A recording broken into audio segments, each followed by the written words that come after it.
So the upcoming month of Marvel Snap cards have finally been officially revealed in the new season update video, which means it's time to lock in our predictions for the cards we think are going to be the most powerful this month. So we're going to talk through each of these and then give them ratings from 1 to 4 stars. And I think there is some potential this month. It's maybe a bit of a mixed bag in my mind, but a few things could pop off pretty hard. So we'll go ahead and kick things off here with the new season pass card, Agent Venom. And this one has gone unchanged since I discussed this initially in my data mine video for these cards. He's still a 2/4 with on reveal set the power of all cards in your deck to 4, which I think it calls to mind for a lot of people immediately. Some potential with Cerebro. He's 4 himself. He's setting everything to 4.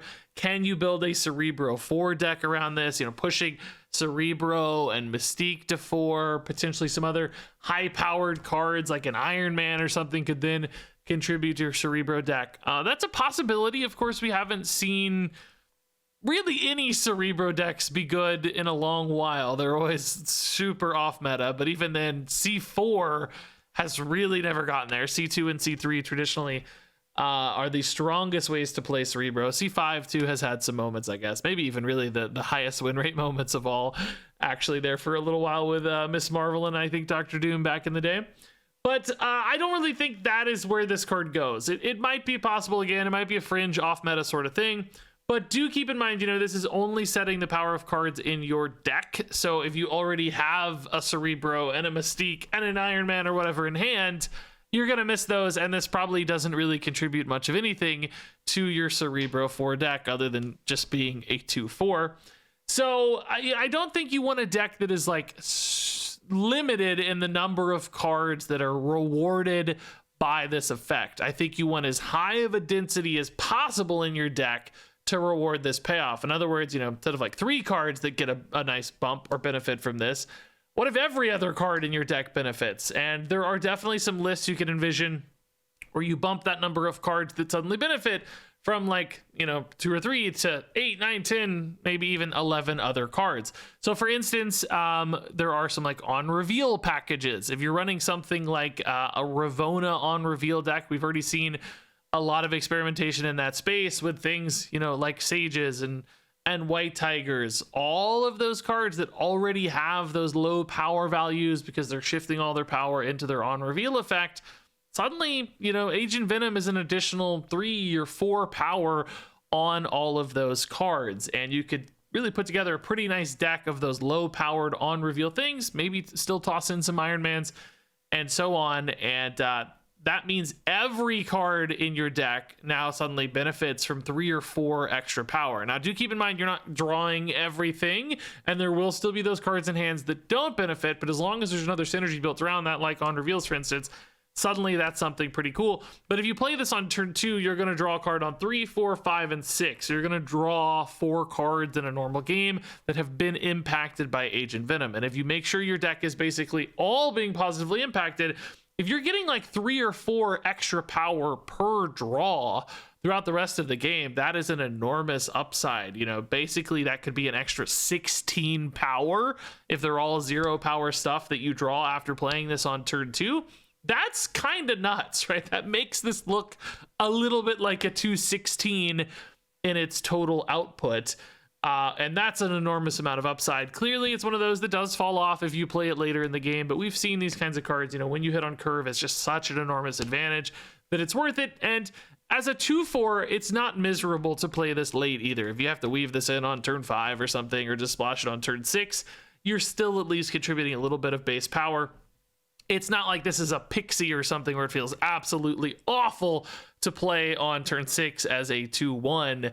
It's still going to contribute and, you know, might offer as much kind of advantage as something like Pixie. She can have some pretty crazy splashy sorts of lines, but I think this can contribute a pretty reliable amount of power output as well. So I think like an on reveal deck of some kind is the most sensible place for this. You could also perhaps experiment with this in Mr. Negative decks, because those obviously all already bias themselves towards that same sort of alignment with low power output cards. Kind of mix and match too with a lot of that on reveal stuff. There is some weirdness there where if you play Agent Venom on 2 and then you actually have a Mr. Negative on turn 4, you don't really want to do that because suddenly everything has 4 power. And now when it flips, it's not going to cost 0, it's going to cost 4. So they kind of go together, but kind of don't. It's like this could be a backup plan where if you have Mr. Negative in hand, you don't play this. But if you don't have your Mr. Negative in hand, you play your Agent Venom as sort of a hedge to increase that consistency, a bit of redundancy basically built in for that Mr. Negative just in case things go south. I don't know if that'll be worth it or not. Sometimes that deck just uses the snap mechanism to kind of cover and hedge because suddenly you gain a bunch of cubes when you hit and you just retreat for 1 when you don't. So this might be unnecessary in that way. But another angle I've seen too, and I think this one was maybe in the reveal video as well, is Destroy. Like Destroy actually has a lot of cards that do pretty well with Agent Venom. Like no, Carnage and Venom themselves maybe aren't the most exciting. They might gain a little, but you've got stuff like Deadpool that could be nuts. Like that can help a Deadpool that's drawn late scale up much faster. You know, you don't get it early and start scaling it enough. It can still do some work if you draw it at 4 power as a base. You got stuff like Null, you got Arnim Zola's in there. You would have to maybe change the deck a little bit because things like Death suddenly don't work as well, but you could maybe build an Agent Venom Destroy deck. So at the end of the day, I think this card offers so much upside when played on turn 2 that there's gonna be some deck that figures this out. My angle is probably gonna be on reveal at first, but it's just a lot of potential. It is sort of narrow and sort of niche. Not every deck can run this. Obviously, if you're playing things that are naturally big, you just can't risk it with Agent Venom, but I do like the idea of a handful of different decks. You know, even something like Zoo, just like a bunch of 1-drops and Kazar and Blue Marvel, like they don't get hurt too much, but a bunch of 1-drops could scale up a ton, you know. I guess Gilgamesh kind of sucks there, but I don't know, man. There's just a lot of little low to the ground decks that could stand to benefit from this guy. So I do think this card has quite a bit of potential. So moving on here to Toxin. This one got a really big change actually since we looked at it in the data mines. This was initially a 3/2 that is now a 2/1, and that cost was my biggest criticism for this card in the past. Now as a 2/1, I like this a lot more. Its on reveal remains the same. Return other cards here to your hand, plus 2 power for each return. So if you do have a full location, you're bouncing 3 things back to hand, and this is becoming a 2/7, which pretty good power output there for that 2-cost card. And you, of course, are still realizing the benefit of bounced cards. And we love bounced cards. We know bounce can do some scary things, replaying all of those little cheap on reveals, your Silver Sables and such, suddenly getting a lot of power off Toxin and Silver Sable, and maybe using some Icemans to disrupt, some hoods to make some demons and so on. And you can see how this fits so nicely into those really low cost bounce packages. There's even the possibility to kind of weave this together with Beast, and you could like play more 1-drops, play the Beast on top of the Toxin, replay the Toxin. You know, it's kind of hard to fit all that together from a turn standpoint, but something might actually be possible there as well. I don't know if you can afford to run Beast and Falcon and Toxin. It might be too much, so some decks might choose more of like a power angle, some might choose more of an efficiency angle when it comes to Beast and his cost discount. A lot of that will just be down to kind of curve fit, but I do think this just being a 2-cost bounce is very efficient and might like take the place of something like Falcon. Falcon is nice because he can work across locations, but he can't also affect higher cost things. So if there's like 2-drops you want to start bouncing, suddenly Toxin is a cheap way to do that, you know. So I think this gets there on just, you know, it's a really cheap bounce card, and that has proven to be successful. And, you know, a 2/7 along the way is definitely a nice little bonus, particularly if you're actually playing for a little bit more power output in that sort of game plan, as opposed to sort of sneakiness or disruption, which sometimes those decks can prefer. I guess this also sort of exists as a clog counter of sorts.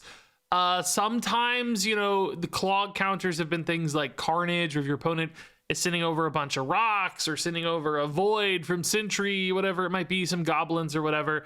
Carnage can work really nicely for that. It just delete all those rocks or whatever. But sometimes it can be awkward because you maybe have something you don't really want to destroy. Toxin allows you to preserve a little bit of that value. If you do have like your own one drop down, instead of just eating it, you're now going to get it added back to hand. You are also going to get some junk in your hand, which, if you have a bunch of rocks in hand, could cause problems. But it does at least create an alternative angle and benefit. And unlike say a falcon or a beast, which is still going to end up with all that clog in your hand without really any benefit to replaying it or a benefit to the discount, Toxin will at least benefit from the stat scaling. Like, okay, they gave me a goblin, maybe I don't have time to replay that goblin, it's too expensive or whatever, but at least I'm gaining +2, where if I just beast that goblin in my bounce deck, it's like, okay, what am I going to do with this goblin in hand? I don't have a reason to play this, or it's going to get stuck or whatever. I can't send it over. So, giving bounce decks that sort of Carnage alternative of sorts as a counter to Clog, that's a pretty specific angle. Like, this is a slight, like, tech advantage against a very narrow meta matchup, but does at least offer a kind of unique bonus to bounce decks. I don't know that normal decks would necessarily slot this in as a counter to Clog.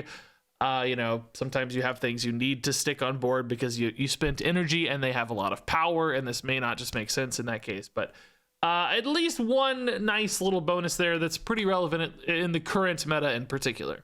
So moving on to Scream, this card actually got a buff since we initially saw it. This was a 2/1 when we first pulled it up in the data mines. And now it's a 2/2 with the same effect. When an enemy card moves, steal 2 power from it once per turn, which this is an absolutely crazy amount of power output for a 2-drop, because that is a 4-point swing. It's stealing 2 from the opponent. It's getting -2, gaining +2 itself. So, each time this goes off, you're netting 4 power, which means, if you activate on turn 3, 4, 5, and 6, that's 4 turns you could activate this. After playing it on 2, like technically it could activate on 2 if you had priority in your opponent move, but let's say usually 4 activations, that's 4 power per activation. That's a 16 power output on this 2-drop, making it kind of look like a 218 in total output. Obviously things can change that, Luke Cage, you can miss turns, but I do think this is such a power output engine that fueling something like a move them deck with like Polaris and Stegron and Arrow and Cannonball and Magneto, I think there's something there. You've also got Kingpin as well, which plays really nicely with this, like turn 1 Kingpin, turn 2 Scream. You can start stuffing your opponent's board with all this negative power output while scaling up a Scream and still often playing like good sized stuff. Big Polaris, big Stegron, big Arrow. They're not the biggest cards, but they're still contributing a lot of power, because this might carry a lane all on its own. And you might be able to like lock out locations too by moving and disrupting your opponent's stuff, particularly if it's locked out with negative power thanks to Scream and Kingpin. So I think this could be just enough to push that sort of deck into meta relevance. We've played those kind of disruption move decks before to some success, not like, good meta deck level, but like good enough for a solid win rate for a YouTube video level, kind of that off meta level. And this is just such a fantastic fit. So I know that the first glance on this, you're like, oh, it's a tech card against move decks. Cool. They've printed a bunch of move cards. This is a tech card to help answer those. Move is like sleepy good right now. It's better than probably many people recognize or kind of respond to, because it's a little bit difficult to play. And, the Clog got really popular, which held it down. But there are some really good move decks. Actually, there's like a Tribunal move deck is currently the 3rd highest cube rate list on Untapped at Infinite right now over the last 7 days, which is pretty wild. Is that my list? No, it's not my list. It has Beast instead of Black Swan, but man, did I get close. I'm proud. That was a pretty good day 1 deck, I guess, in the scheme of things. So, there are those move decks out there. I don't think they're popular enough, though, despite having a high win rate, for this to really feel like a tech card that's worth running necessarily. But I do think if you're forcing this game plan with that move disruption stuff, this becomes just absolutely crazy powerful when you hit it on turn 2.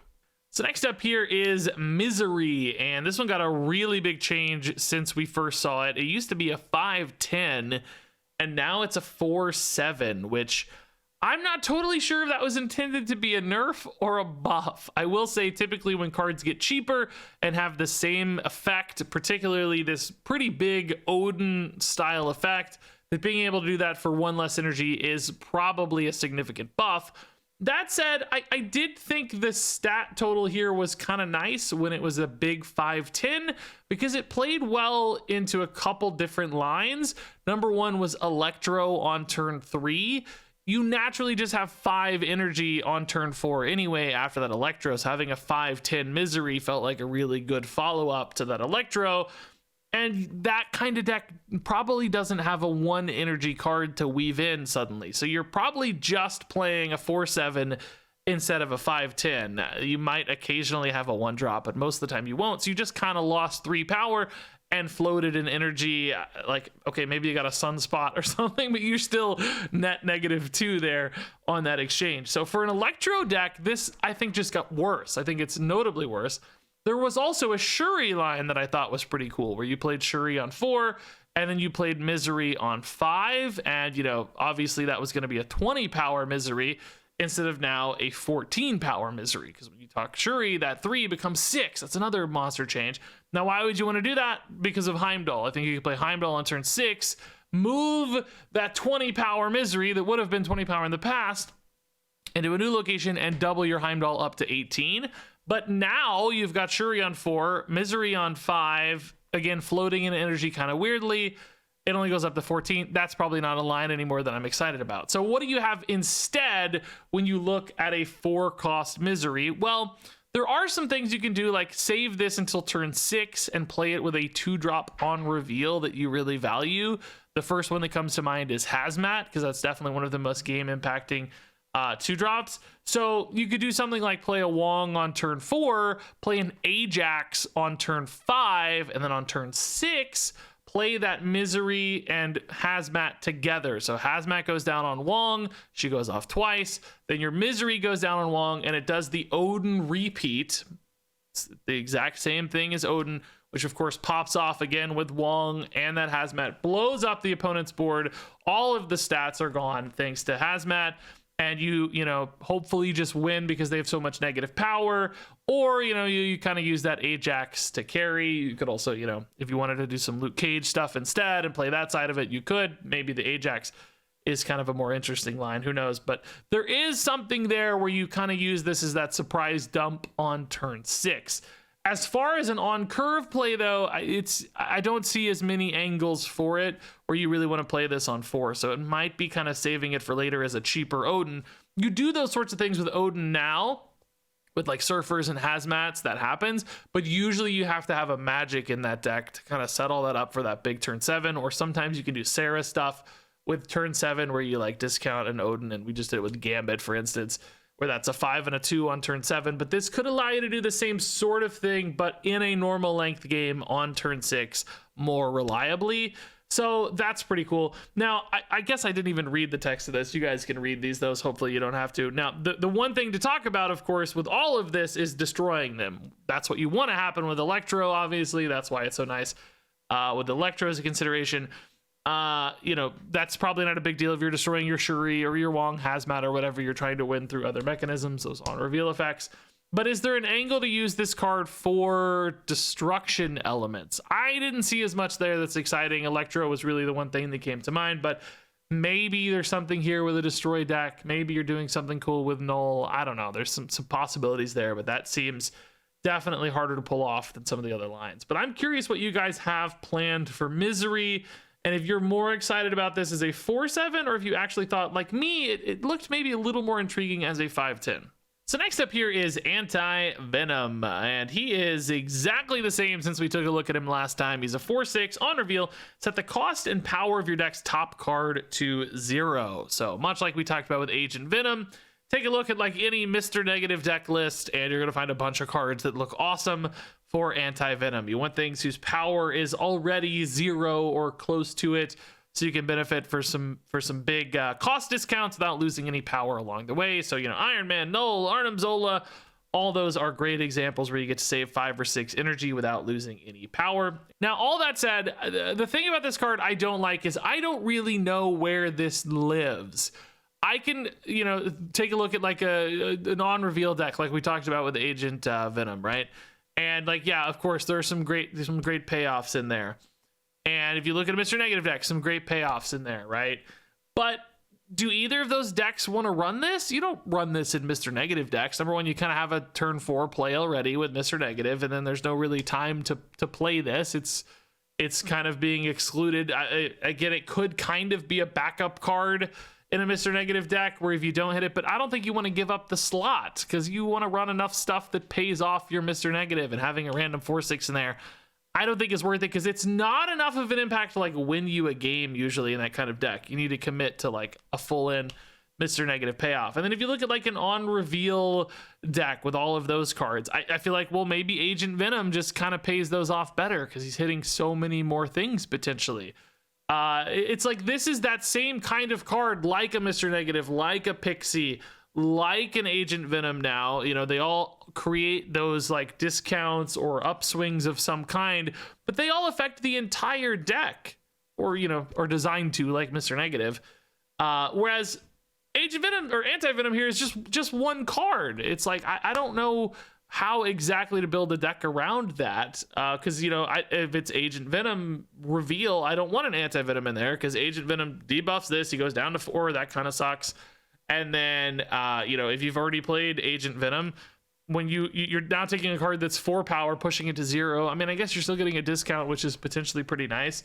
But Mr. Negative is already doing that with a bunch of cards, and Jane is drawing them all, and this is just one thing. And I don't know how you build a deck with enough density of things that are rewarding for this without instead leaning into one of those other deck defining game plans like Agent Venom, like Mr. Negative. I think this just falls in a weird kind of middle ground where I don't know why you need this. Maybe there's an angle with like Luke Cage here and you just play this in a deck with a bunch of big stuff, and you like, even if you hit a Giganto or something, I guess a 0/0 Giganto with a Luke Cage on board pops back up to 14, I think. And then there's something kind of there, but that still just feels like a deck construction challenge. So this is one of those cards where in a vacuum and, kind of in a contextless scenario, I look at this effect and I go, oh yeah, okay, there's a lot of cards that's a very powerful effect with. But then when I try to actually put this into a deck list, I don't know that I see a good fit for it. It's just awkward. Now, maybe the angle we're missing here is that maybe it doesn't matter if the card's power is 0, if it's just a really powerful card, and maybe you don't have to tweak your deck list all that much. Maybe, who knows? Let's think of an example here. Like, I don't know, an Ultron, right? Like, okay, Ultron has a nice power. You don't really want to set to 0, but maybe you have a deck list where it's like, oh yeah, whatever. I'm just happy to have a 0 cost Ultron. I'll just play other things next to Ultron at this stage that would otherwise not be possible. Maybe it's like Onslaught, I don't actually care that Onslaught loses 7 because I just want to pop off with an Onslaught, and suddenly I can do something cool with like Onslaught and Mystique that otherwise I couldn't do. And Pixie probably doesn't reliably pay that off, and Mr. Negative decks don't work with something like Onslaught, so that's possible. But how often are you actually going to hit an Onslaught? How often are you going to hit or have enough of those things? So it still just comes back to deck building and density and consistency, and I don't know, man. I think that's going to make this card feel pretty awkward. I hope somebody can solve this. Some big brain out there, maybe in the YouTube comments, maybe when it lands. I don't really know where to go with this card, though, personally, right now. I feel like I'm not sure what to do with it other than just like dream scenarios that are just impossible to actually recreate. So next up here is Scorn, and this card got a pretty notable mechanical change since I first saw it. It is a 1/2 still, but now it reads, when you discard this, return it to your hand and give +2 power to itself and one of your cards in play. Now, previously, when we first saw this in the data mine, it would give +1 power to itself, but it would give its power to the card in play. So in other words, like the first turn, it would give +2. and it would go back to hand as a 1/3. The next time you discarded it would give 3 and come back to hand as a 4, and then it would give 4 to the card in play. So if you discarded this many times in a row, it would eventually get up to the point where it was buffing stuff by 5 or 6 or 7, which seemed completely bonkers. Like, it had some crazy scaling potential, especially if you just keep chaining this in hand with something like, I don't know, a Gambit combo or something. You could just buff the board like crazy, because, you know, it's scaling on itself, and that's pushing the buffs up. But now the buff is capped at 2. That said, I still actually think this card looks pretty great, just not the absurd levels that it was at before, because if you discard this 2 or 3 times, you're basically going to have like a 1/4, a 1/6, potentially even bigger in hand, and that's not a bad thing to play. I'm going to be okay playing a 1/6. It could be nice. And it's just really surprising power output. Not only that, like 1/6 or 1/8 spike you might be able to drop on a final turn or something, but that unpredictable buff can make it pretty tough for your opponent to figure out where to play things. So getting, you know, +6, +8 in buffs distributed across the board could be actually rather nice. There are also technically some things that scale. Like we saw this used with the Dakin in the reveal video, and it like gave some buffs to Dakin, and Dakin got even bigger, you know, with his shard. He doubles his power. So there are some things there, although I think that's kind of sneakier. I think you're just going to care about the honest stats on this. So I do think this card still looks pretty good in, you know, those discard decks that can expect to discard this 2 or 3 times. It's still going to be, you know, potentially, you don't even have to play it. It might just be a literal free like 4 to 6 power on board because of its buffs, which is nice. But then it might also be like a 1/4 or a 1/6, even bigger, that you splash down. So this could be kind of like a 1/12 or something that you're running in your deck sometimes, which definitely feels like a lot of raw power output. So not as crazy as it was, not that like snowballiness that was nuts, but still pretty solid. So our final card here is Agony, and this one wasn't technically fully officially revealed. It was announced that this is going to be a reward for a new game mode called High Voltage. It's kind of in the Deadpool's Diner style, except this time the mechanic is going to be that like each turn you're going to have a random amount of energy from like 5 to 10 energy, which will be matched to your opponents, but basically you can just play like crazy high-powered decks and crazy high-powered stuff. 6 drops flying around everywhere, that sort of thing, and you're going to have to earn enough points to unlock Agony, or she'll then later be available in the token shop. But they didn't actually show the final text of this card that said, we have no reason to expect this to change. I'm 97% sure it'll look exactly like this. And she is a 1/2 that reads, after you play a card here, merge this with it. Now, I want to talk very specifically about the wording of this card, because we have a few different examples of cards that merge. And I know a lot of people, when we looked at this in the data mines, initially thought, oh, I can play this down and just keep dumping stuff on top of it. Like, play this 1/2. Play a 2-drop on it, play a 3-drop on it, and she'll just keep eating them all, and then I can like Arnim Zola her on turn 6 or something after I've given her like 25 stats, right? That is not how this card is going to work based on my reading. And to help explain this distinction, I think it's just going to help to bring up Symbiote Spider-Man and Hulkbuster. And look carefully at the wording for Agony. She reads, after you play a card here, merge this with it. So you're merging Agony herself. Merge this, and you're merging it with the new card, the extra card, the other card, right? If you read Hulkbuster, he says the same thing. Merging this card with the other card. In this case, you know, one of your other cards here, right? If you look at Symbiote Spider-Man, his wording is different. This says merge the other card, your lowest cost card here, with this. So as we know, the other card becomes Symbiote Spider-Man when they merge. You're left with a card that looks like Symbiote Spider-Man.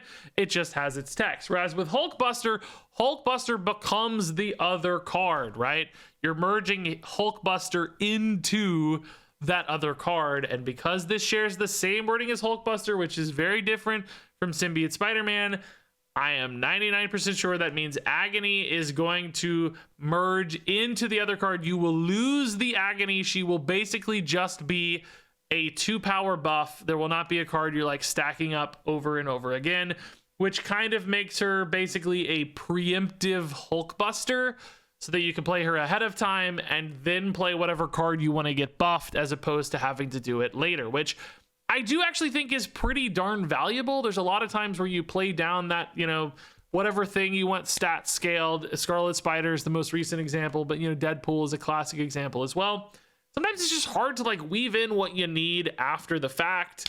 Whereas with this, you know, you can play this on one, just keep it on board whenever, and then eventually, you know, slam that Scarlet Spider down on this, and suddenly your Scarlet Spider is at 7, and you can still follow it up or whatever. But this is a great way to kind of get out ahead of some of that. And it's ultimately, too, just a really flexible, cheap buff. You know, Hulkbuster is only 2, which isn't too prohibitive, but still sometimes hard to find moments to get it in. This could be, you know, dropped in a lot easier. Even like a Destroy Deadpool deck might be easier to put this in, you know, immediately with your Deadpool on the same turn, and, you know, like turn 4 play this Deadpool and Carnage. That wouldn't be possible with a Hulkbuster. So I think both that preemptive advantage and just the overall flexibility of this does make this a pretty good scaling stat sort of card for those things that care about it. I don't know for sure that Deadpool decks will make enough room for this. We currently don't have a Scarlet Spider deck that would necessarily need to do this, but it's efficient. Now, that said, you know, this is definitely not the flashiest design or the most exciting design. It does kind of feel like they had this design like sitting around a little bit, and they were like, yeah, okay, we'll just make this a bonus card for the event, as opposed to, you know, like a big spotlight cash card or whatever. But that may be by design, that they didn't want to make it like too flashy or too crazy, since it is just a bonus card. Although I guess Cassandra Nova was pretty nuts in Deadpool's Diner. But anyway, that's just a distinction on how I'm fairly certain this one is going to work, which I know will catch some people off guard. So all that said, that wraps it up for our discussion of these cards. Now I want to rate them from 1 to 4 stars, starting with the card I think will be the best.